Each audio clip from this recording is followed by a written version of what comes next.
O jeigu savaitgaliui varškės želė su spalvotais želė gabaliukais. Ir pasakysiu dar, kur padariau klaidą, kad sienelės gavosi netobulai lygios. Ir dar pasakysiu, kad su nuolaida dabar bus galima užsakyti želė žiedo formą, jūsų bus gražesnė, melsvu viduriuku, melsvu dangteliu ir šoniukai bus beveik permatomi. Taigi, ačiū žiūrintiems ir ačiū darantiems. Čia reikėjo sakyti ne darantiems, o gaminantiems arba gamintiems.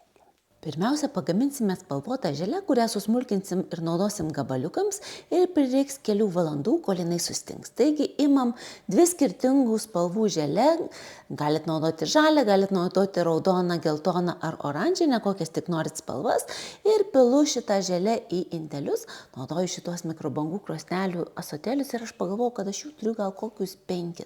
Ir dabar užpilu verdančių vandenių iš arbatinuko, išmaišau, gerai išmaišau, kad želatina ištirptų ir tada padedu sustingti kambario temperatūroje. Nepilu skysčio tiek, kiek nurodyta ant pakelio, kad želė ta mūsų gautųsi tokia tvirtesnė. Ir kai jinai sustingsta, tada jau iškrapštau iš indelių želę ir susmulkinu gabaliukus. Juo jūs susmulkinsite juos gražesnius, juo jie jums gausis gražesnė, bet aš tiesiog smulkinu paprastai. Ir dabar jau imu tikrą želatiną, ją vėlgi užpilu verdančių vandenį, vėlgi išmaišau, kad gerai ištirptų ir ruošiu varškės masę. Varškę imkit arba tokią plombyrinę, arba smulkiais gabaliukais, arba pertrinkit per sietelį. Ir tada pilu rūgpienio, jeigu norit dar sodresnio, skanesnio skonio, rūgpienį keiskit kefyru.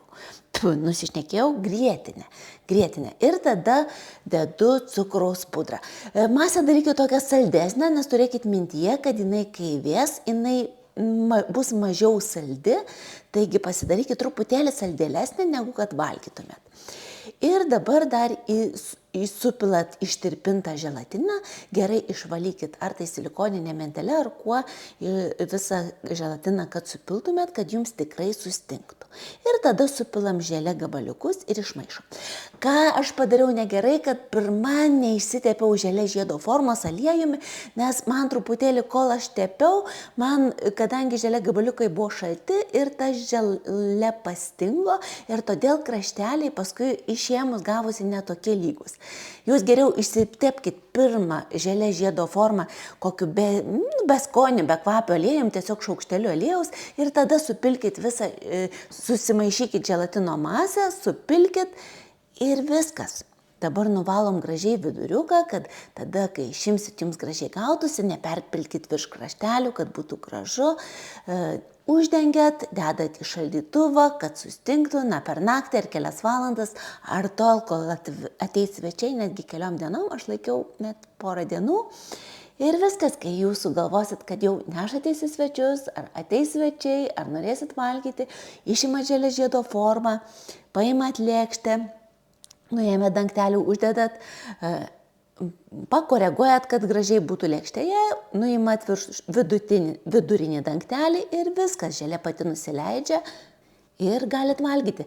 Taigi, todėl patogu turėti želė žiedo formą, o jeigu jūs norėsit įsigyti želė žiedo formą, tai rašykit. Jūsų bus tokia gražesnė, taigi jeigu norėtumėte turėti, rašykit.